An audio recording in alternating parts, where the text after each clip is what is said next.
tabia ya Mungu ndani ya mwamini. Soma. Lakini tunda la Roho ni upendo, furaha, amani, uvumilivu, utu wema, fadhili, uaminifu, upole, kiasi. Juu ya mambo kama hayo hakuna sheria. Na hao walio wa Kristo wamemsulubisha mwili pamoja na mawazo yake mabaya na tamaa zake.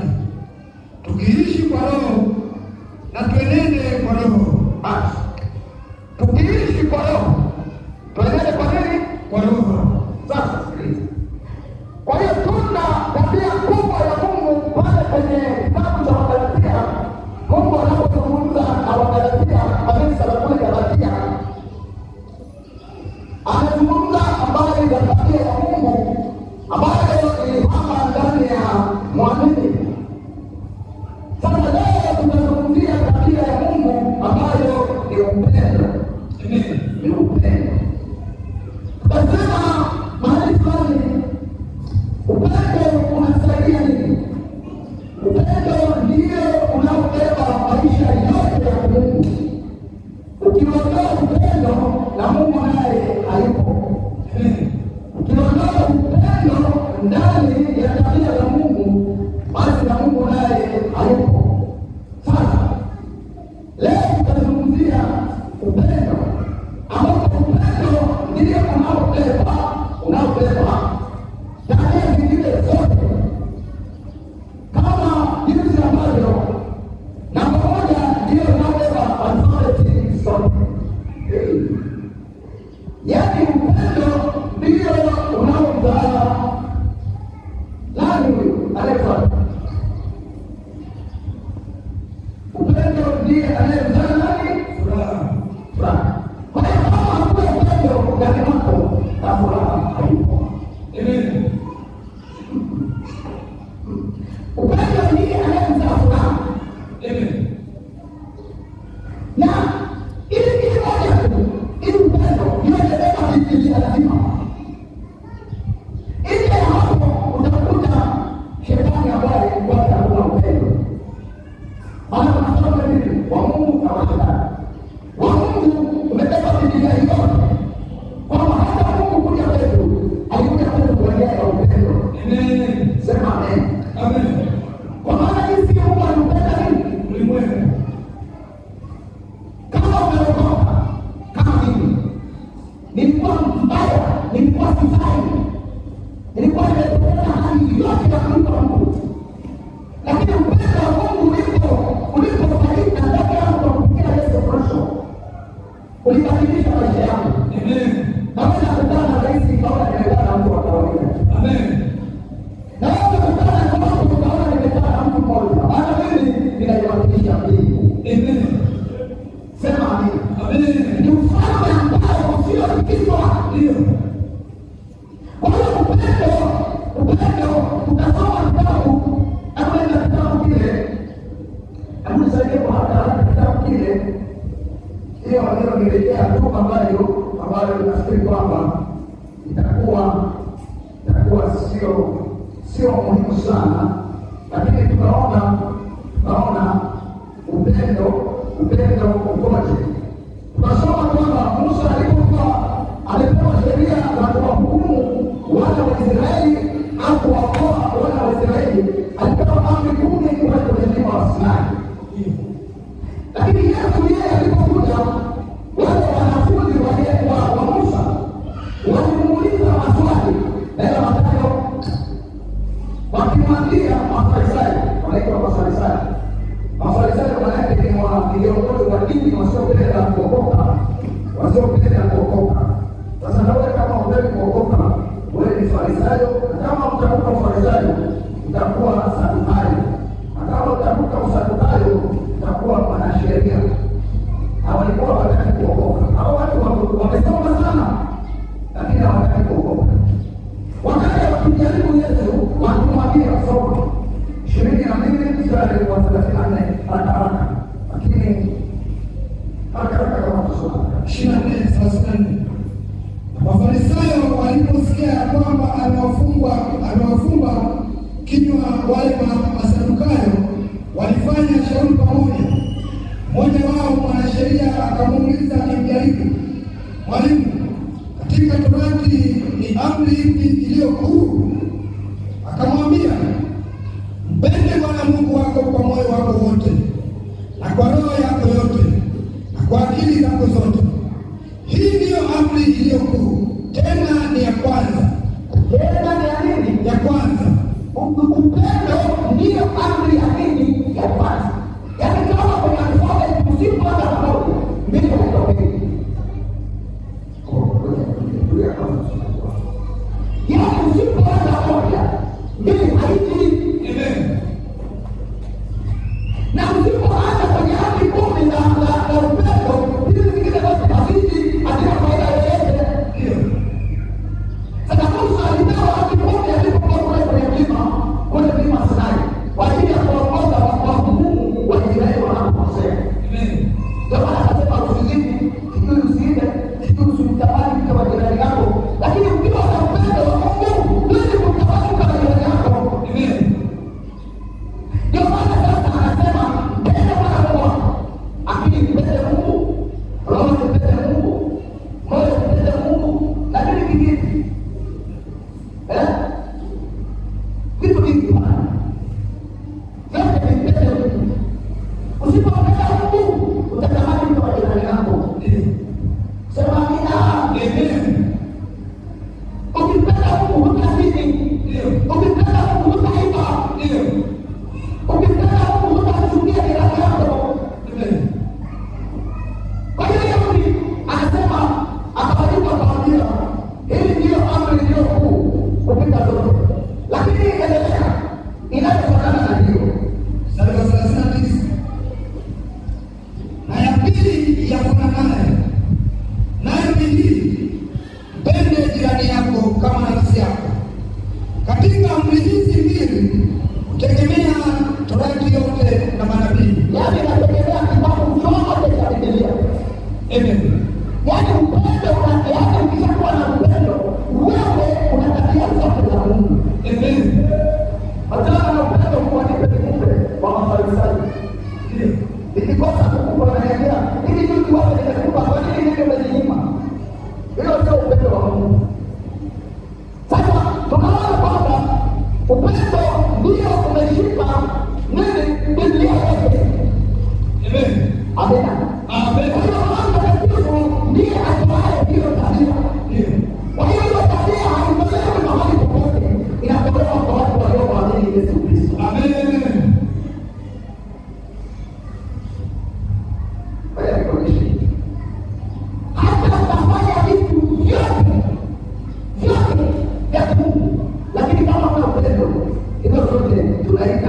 ule roho. Unajua neno ni Mungu, neno ni Bwana. Unaweza kuelezea katakata wala mlitaki sasa hivi. Ima kwa uwepo hata nikurudishe tena. Ana ni pazuri.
waweka kwako.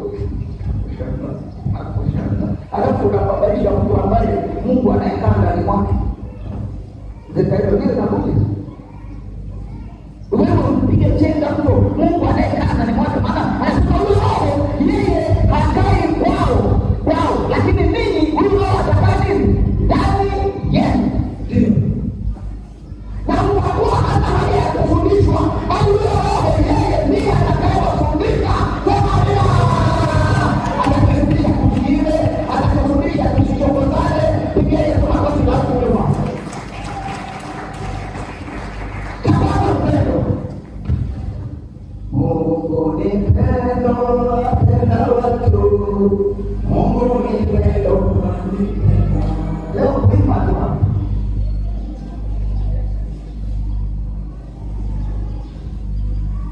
Wakati wote Mungu awabariki. Napata nini? Haya, tuende tena. Maana neno la Mungu ni kwanza. Neno la Mungu ni yule. Sasa hivi nimeshakukatakata hapo, unasema hivi mhubiri hamalizi neno. Nilivyo nikatakata hapo. Sasa tuimbe, maana kuimba ni burudani. Mungu ni pendo, apenda watu. Mungu ni pendo, anipenda. Sikilize.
Mimi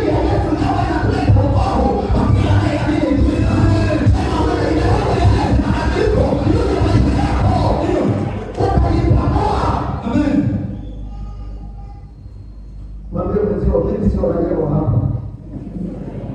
Ninaomba tu naondoka.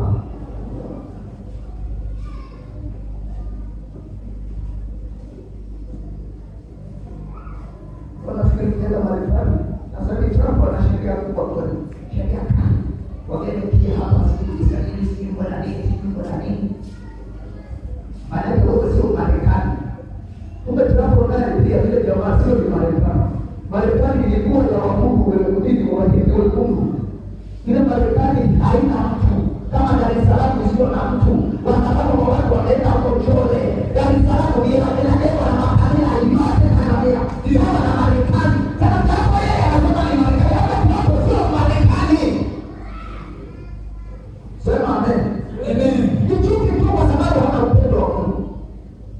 Hallelujah. Amen. Ninaipenda Tanzania. Amen. Sema amen. Amen. Na nitaiombea Tanzania. Amen. Sema amen. Amen. Upendo wa Mungu wa kwanza. Ndio. Sema amen. Amen. Kwani hii tuliyopata kwa mtupu kutoka kwenye lepo. Tuliyopata kwa maneno. Amen. Ndugu yangu, unajua hii Tanzania sio yako, wewe Mwarabu, wewe Mjerumani, wewe Mwingereza, nchi sio yako. Hii wakashuka kafiacha wewe.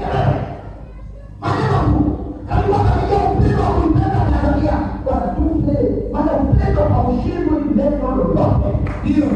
Amen. Upendo haushindwi neno lolote. Sema amen. Amen. Upendo wa kuipenda Tanzania, akiongoza Tanzania kwa nini kwa Mwingereza, wenyewe maneno. Sema amen. Amen. Upendo wa Tanzania. Na Mungu alipenda naye. Ndio. Sema amen. Amen. Wewe kusomea. Soma kitabu cha Korintho wa kwanza 13. Hapo ndipo mahali upendo. Kwa hiyo malizo.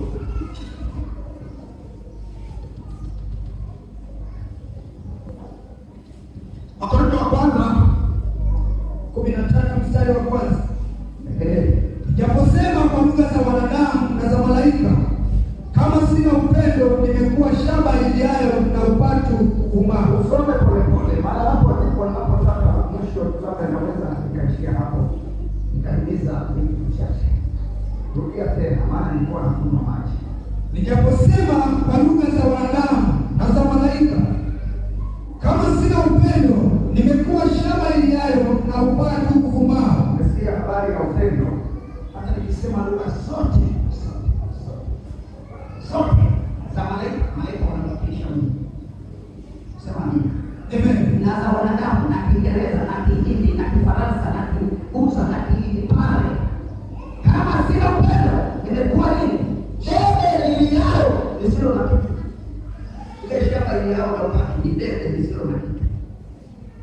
Yaani kama huna upendo wewe ni debe linalolia. Debe lisilo na kitu linalia sana. Sasa tunaweza tukawa na Tanzania ambayo ni debe lisilo na kitu. Kulialia tu. Na wewe unalialia. Wewe una kitu, watu wanasema wewe una kitu. Sio debe lisilo na kitu.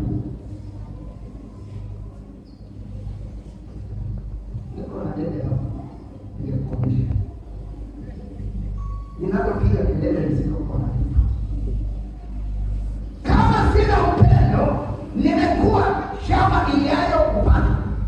Hata nikisema lugha zote za malaika na za wanadamu, kama sina upendo, nimekuwa debe lisilo na kitu. Naona upendo wito na Mungu wapendo. Watakatifu wa Mungu, naona upendo wito na Mungu na Mungu. Amen. Soma tena wapi? Mstari wa pili. Tena nijapokuwa na unabii na kujua siri zote na maarifa yote, na nijapokuwa na imani timilifu kiasi cha kuweza kuhamisha milima, kama sina upendo si kitu mimi. Nabii bado unabii ni mbaya, lakini unabii usiokuwa na upendo ni bure. Imani isiyokuwa na upendo ni bure. Nilifikiri mtu mmoja atamshangilia Yesu kwa kitu. Amen. Kaa kidogo, ukisoma mwenyewe ndipo nitakwenda moja kaa kidogo usomaji wako Mungu akubariki na kuombea upako twende pamoja. Amen. Hili inasema tena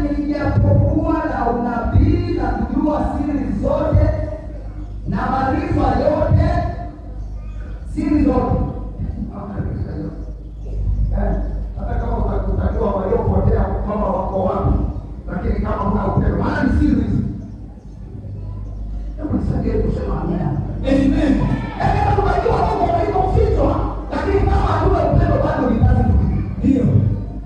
Anataka hata kujua siri zote. Lakini kama huna upendo ni nini?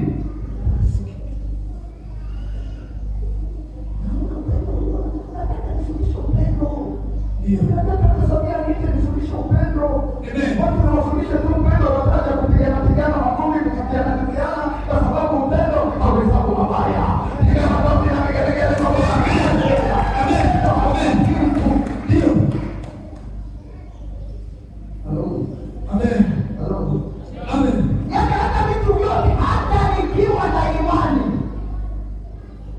timilifu. Na watu wanafikiri ukiwa na imani bila upendo haitomeka. Hakuna. Ndio. Imani inabebwa na upendo, sio imani inabeba upendo. Hakuna. Upendo ndio unaobeba imani. Amen. Maana anasema hata nikiwa na imani timilifu, kama sina upendo, mimi nini? Si kitu.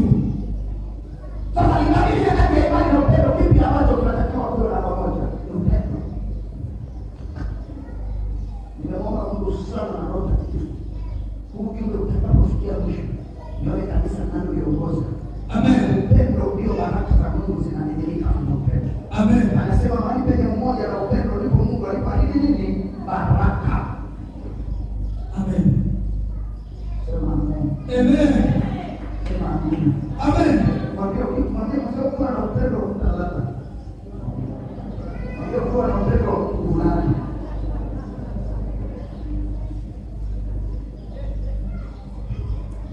Mchungaji na leo ni Mungu anayesema na wewe. Sio mimi, ni Mungu anayesema na wewe. Maana hili neno sio langu, ni neno la nani? La Mungu. Na linafaa Watanzania wote, linawafaa watu wote. Amen. Wewe ukimchukia kipasua. Na ukilituma Paulo aliwapa gerezani, akasema mmeniweka gerezani, lakini neno hamkulifunga, neno litaenda kule Filipi, neno litaenda kule Kolosai, neno litaenda kule Galatia, hata ukiniambia unaniondoa, neno litaendelea kuhubiriwa.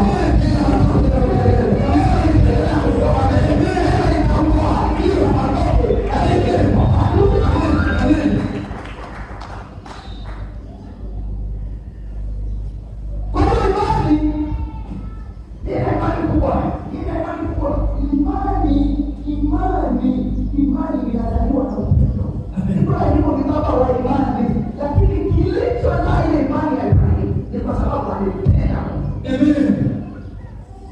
Alimpenda Mungu kuliko Isaka. Ndio. Nampenda Yesu wa Galilaya. Amebadilisha maisha yangu. Wewe unampenda nani?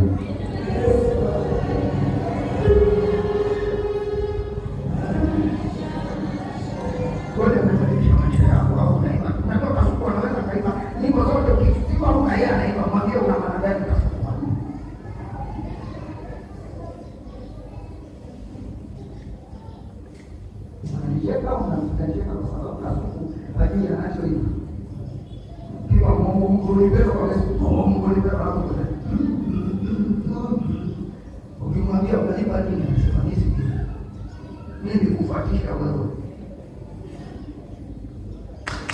Amen. Amen. Usinifuatishe nini? Naweza nikageuka kwa kasuku na kufuatisha Mungu. Ni pendo, hapenda kuwa upendo.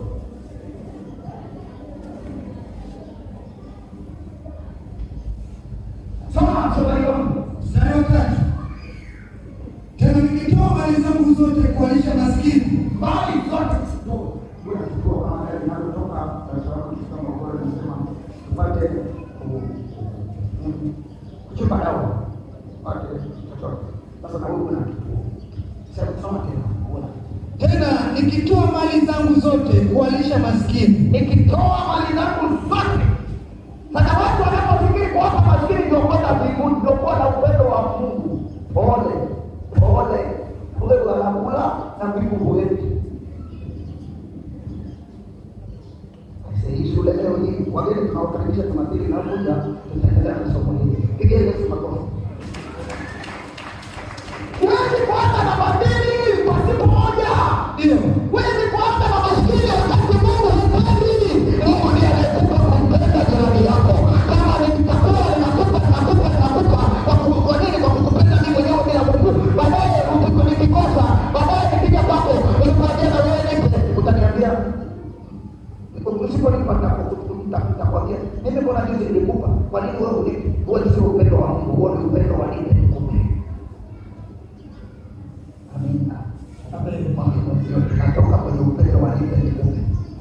Maana utageuka sasa ndio utasikia mimi si Mungu, mimi si Mungu. Sasa wewe kwa nini wewe? Mungu anapokupa hakudai tena. Amen.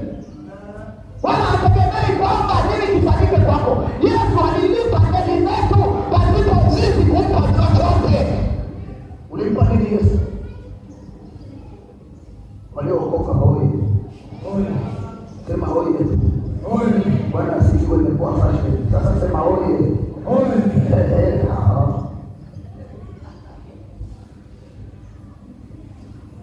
Hata nikitoa mali zangu zote kwa maskini, kama sina upendo, mimi si kitu. Basi sikukwambia usiwape maskini. Wewe wape tu wale washinde mbingu wewe. Tunaenda mbinguni kwa upendo la Kristo lililomiminwa ndani ya mioyo yetu. Amen. So, tena nikitoa mwili wangu niungue moto, kama sina upendo hainifaidiki.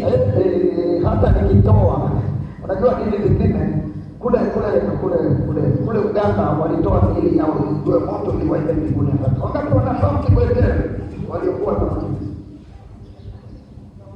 yeye anafanya wajie wafe, yeye hafi. Anasema mimi ningetaka kibwetele aseme mimi wa kwanza alafu nifuateni.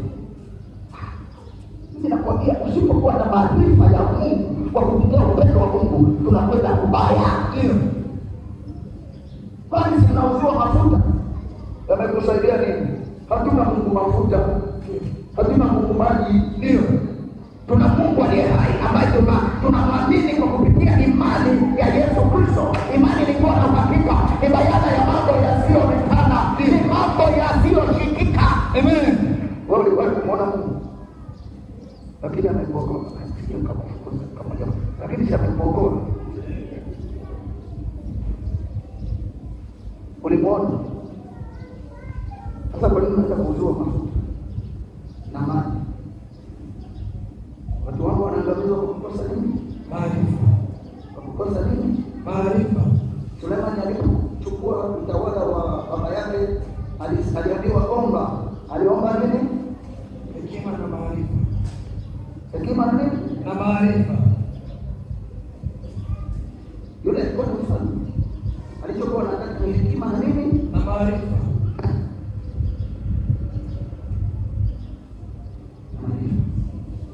Kwa nini? Ilitafanyika ndani ya Mungu ndani mwake. Anasi.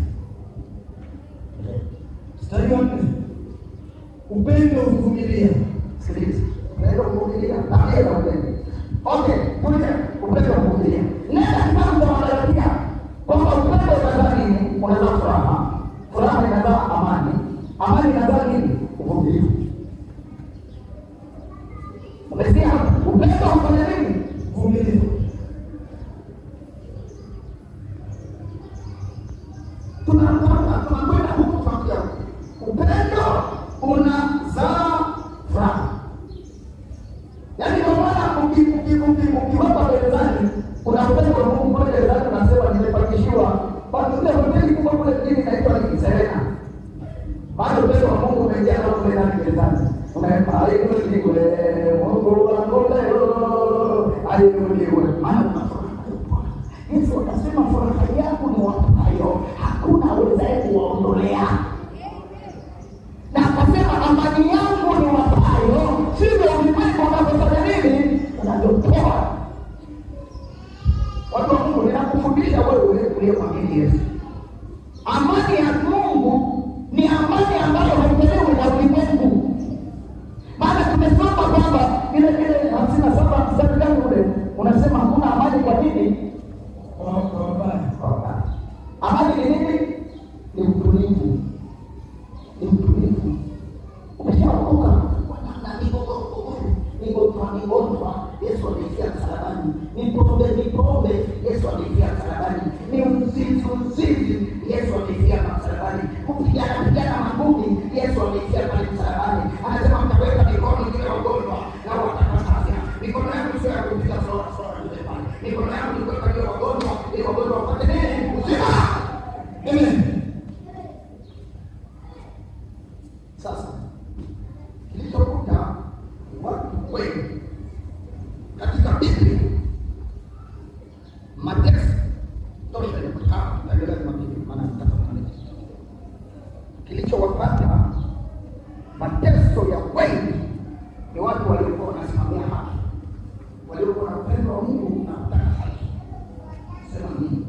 Amen. Si kutaka amani, kutaka nini? Haki. Haki. Sema haki. Haki. Na haki haiji bila upendo wa Mungu. Amen. Sema nini? Amen. Na amani haiji bila haki. Ndio. Haki haiji bila nini?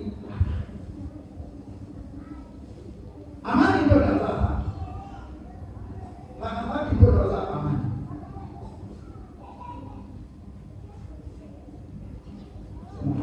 Amen. Unakuwa una haki na Mungu kwa sababu upendo wa Mungu sasa hivi uko ndani yako. Ndio maana Yesu aliitwa mwenye haki. Kwa nini alikuwa na upendo mkubwa? Ule upendo ukazae kwa nini? Ni mwenye haki. Sema nini? Amen. Kwa hiyo mara nyingi unapoona mtu aliyesimama na upendo wa Mungu anapopita kwenye haya Zaburi ya 34 inamalizia sasa. Zaburi ya 34 inasema hivi. Kuna maneno yanasema pale. Tunaelekea tarehe 29 kesho kutwa, sisi kazi yetu kuomba, lakini ngoja nikuonyeshe kitu kilichoko pale. Inasema hivi. Mstari wa 19 soma. 19. Mateso ya mwenye haki ni mengi, lakini Bwana humponya nayo yote. Mateso ya mwenye haki ni mengi, lakini Bwana humponya nayo yote. Sema wote sasa. Lakini Bwana humponya nayo kanisa lote, lakini Bwana humponya nayo yote. mateso ya mtu asiye haki ni mbaya. Nimeandika hivi. Ukiangalia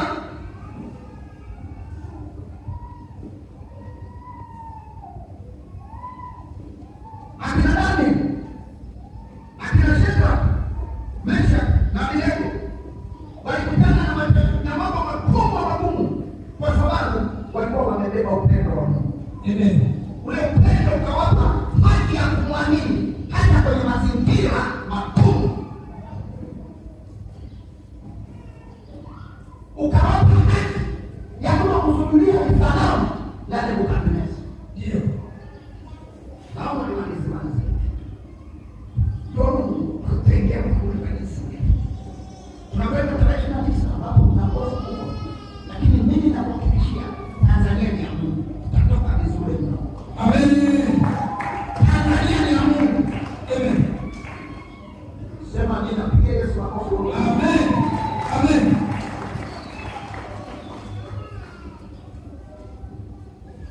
Watanzania ni watu wa Mungu. Wewe unaogopa nini? Shetani alipojeka tu au mlevi au shirikina mchawi, lakini Mungu hakuumba huyo mchawi.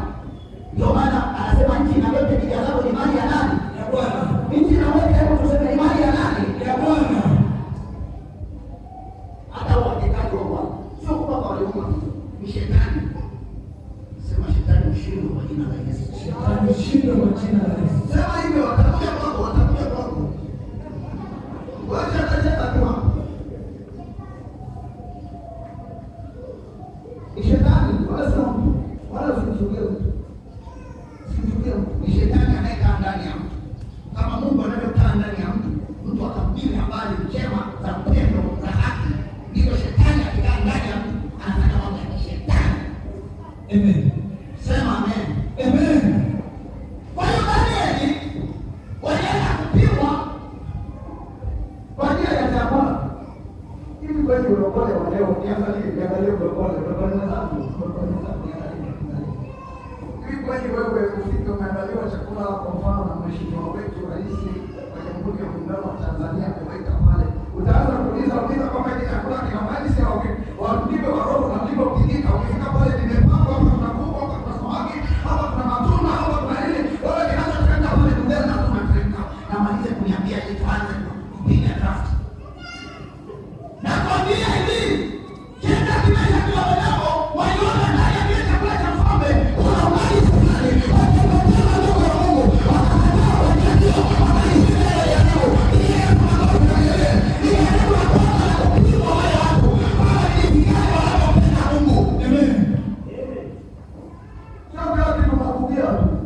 mnakuja na kile walichofanya ni mateso kuyakuta. Lakini tumesoma mateso yao ya akilini, lakini Bwana mponya na nini? Ndio. Yaani wao wakashinda. Wakaambiwa nini? Wakasema nini? Uteni chakula nini? Njama na nini? Na maji. Njama wanajua anakula nini? Jiwa. Sema jiwa. Wao wanasema leo kwa sababu tusipoteze upendo wa Mungu kwa ajili ya chakula cha mfalme, tumempama tuwe jiwa na tukipigwa na maji tutakuwa bora zaidi kuliko wanakula chakula cha mfalme. Amen. Ndio watu walio wamejaa upendo wa Mungu. Ndio watu walio wamejaa haki ya Mungu. Ndio watu walio wamejaa imani ya Mungu. Amen. Hello. Amen. Ndio wale wanaishinda. Ndio. Bado kuna lingine linakuja hata tukishinda na tarehe 29. Bado kuna lingine linalokuja tena. Amen. Bado pressure inapanda, pressure inashuka. Pressure ni demand. Kama ni kitu anaenda kubapa pamoja na Kristo. Ile tunatoka na ile leo. Amen. Sikiliza. Wakaishinda jaribu la chakula. Ikaja jaribu la kusimamisha na kupeleka sanamu. Sema sanamu. Sanamu. Ndio ndio bado. Ndio kwa hali ya kweli. Wanakatishwa kwa mambo. Shetani anaanza kupitia chochote tu ili kuondoa ile ambacho anataka malize nacho. Ambio shetani kulikuwa. Yesu akawaambia wanafunzi shetani yule anakuja kule lakini hana kitu.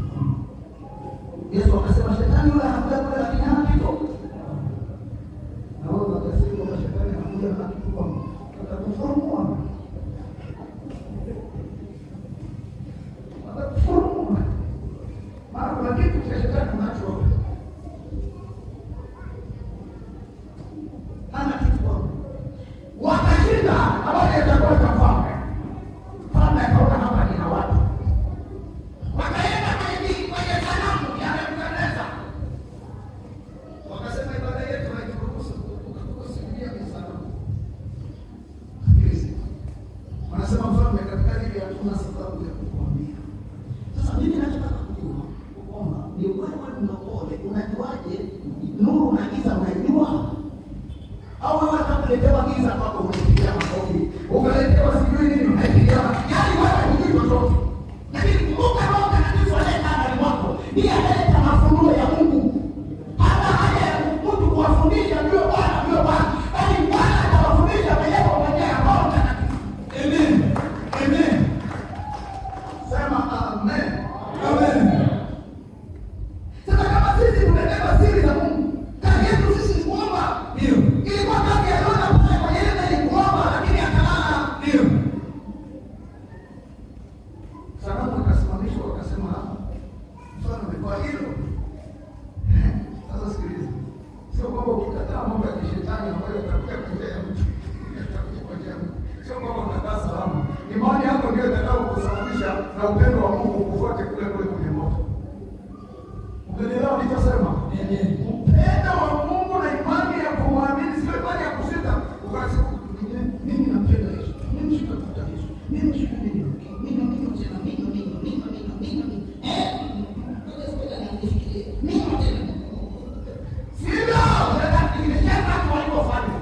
Wanaambiwa moto umechochewa maradufu. Sema maradufu. Maradufu. Kwa ajili ya mwenye haki. Wanasema wale Mungu atuokoe. Mungu atuokoe na situokoe baada ya kutakatifu Mungu. Mungu atuokoe tarehe 29 asituokoe. Bado anaendelea huko. Amen. Amen. Sisi tunajua Mungu ndiye mwenye Tanzania. Amen. Na watu wa Mungu walioitwa kwa jina la Yesu lazima tupiga magoti. Ndio. Sema amen.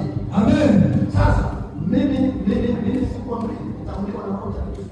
Wewe upige kura usipige kura hayo yako. Mimi kazi yangu ni kukufundisha na kuweza kukaa kwenye magoti. Wewe upige